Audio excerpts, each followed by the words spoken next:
Hello, Pisces. Welcome to your April 2025 tarot reading. I'm Kate. I'm a tarot intuitive, and these are the collective messages for my Pisces, Sun, Moon, Rising, Venus. If you have a Pisces partner, tune in. Some of these messages may resonate for you as well. So, as I was pulling the cards, I do want to say that the energy for the month of April has the potential, I'm not saying it's 100% going to happen, but has the potential for it to be a little bit lower vibration, a little bit more of that depression type of energy, which is odd because we're stepping into springtime. At least if you're in the United States, we're entering into this spring energy, which is usually a little bit more uplifting. But I do feel like maybe there could be a bit of overwhelm, a little bit of distrust too. I feel like you're questioning somebody's authenticity. You're questioning if they're really there for you, really support you, maybe even really love you. It just feels kind of like a difficult energy, and almost like if I'm going to feel this discomfort, I might as well do it on my own. So you could start to disassociate a little bit, maybe not reach out to people as much as you normally do. Giving a little bit of that loner vibe, honestly. And there could have recently been a disagreement. The Nine of Wands can sometimes be a little bit of confrontation energy, but it is protective. You know, we get very protective of our hearts and our energy, and we don't want to deal with the discomfort of maybe somebody not being as supportive as we wish that they would be. We have the Justice card in reverse. I feel like either okay, so how should I say this? If there was something like you had to go to court for something, maybe you didn't get an outcome that was favorable for you. So that's a possibility. Maybe some type of judgment that was, maybe somebody judged you too harshly too, not like outside of court, just in general. You could be dealing with a situation where somebody, is judging you quite harshly, because the Nine of Wands, this is like, I really thought somebody was going to be there to support me, but I've worked really hard to get to where I am, and I just don't want to deal with people coming at me with their thoughts and opinions. I just got to focus on me and my life, but then somebody else is over here like, hey, I'm judging the crap out of you right now, and it's hard not to take it personally in some way, especially if it is a loved one. There could also be a confrontation or an uncomfortable energy with a Libra. Doesn't necessarily have to be. And then you also have the Magician card in reverse. The Magician card upright is like, I have all the tools in my toolkit. I'm confident. I'm feeling like there's maybe feeling unsure or unconfident about something. This could also be like, I'm choosing to do this thing by myself because that's simpler or easier, or I don't have to like become as emotionally involved if I just focus on doing this by myself. I hope that makes sense.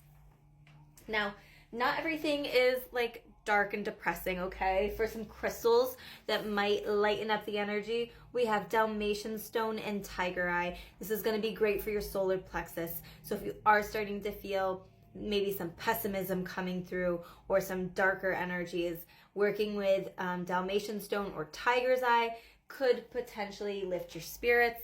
Dalmatian stone is great for inner child healing. It really brings in a lot of joy, laughter, playfulness. The essential meaning with this card: playfulness, childlike joy and enthusiasm for life, absurdity, humor, and laughter. So sometimes a situation can just be so bleak and dark that you just can't help but laugh about it.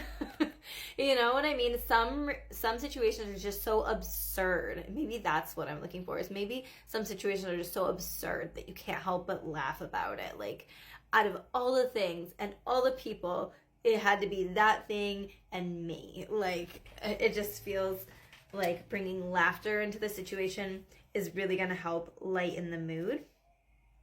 And then with tiger eye, it's really going to help get you grounded and recentered. But it says positive willpower, optimism, the power to manifest essence into form, and clear purpose. So if you can get refocused and recentered on what is my end goal, what is my purpose here, then you're going to have an easier time moving forward in the day-to-day stuff and accomplishing tasks that need to get done, because this does talk about positive willpower. If you are feeling like it's hard to move forward on something, it's hard to find the willpower to do it, working with Tiger Eye could be really good. Now, these oracle cards are kind of going along with what I was talking about with the tarot. We have number 41, disconnection. You could be feeling disconnected from the earth if you haven't been taking the time to go outside, get yourself grounded, spending some time in Mother Nature. If you like to go for hikes, maybe going on a hike. I'm seeing some of you near a body of water, whether it's a pond or a lake or a river. Getting back out on the water or being near the water can be very healing for you, especially since you are a water sign.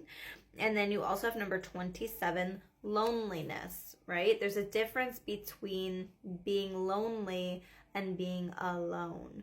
There is a time and a place for being alone.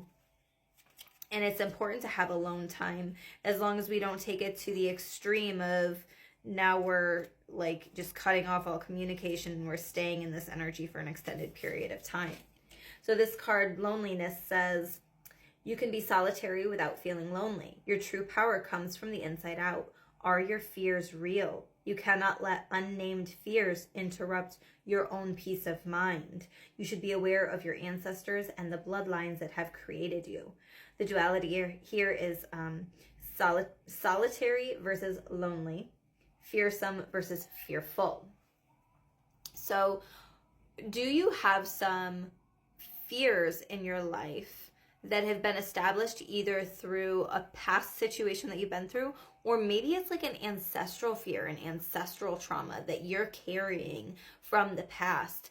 There's been documentation of, you know, maybe you had a great-great-grandparent that almost drowned, and then they passed that fear of water down through the lineage, and now all of a sudden, like even since you were a child, you've been afraid of going in the water.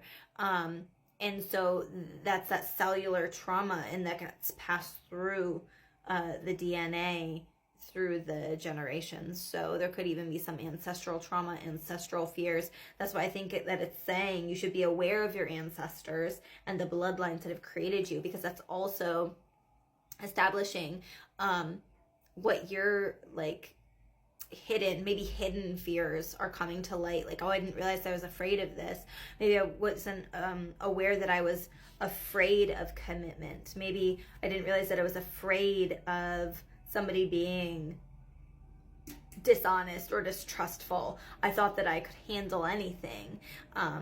But being vulnerable is so much harder than we understand. So now, the disconnection card, I do think that that's talking more about nature, but it could also be talking about, like, if you have to disconnect from a relationship, from a friendship, whatever it might be, for just a little bit, do that.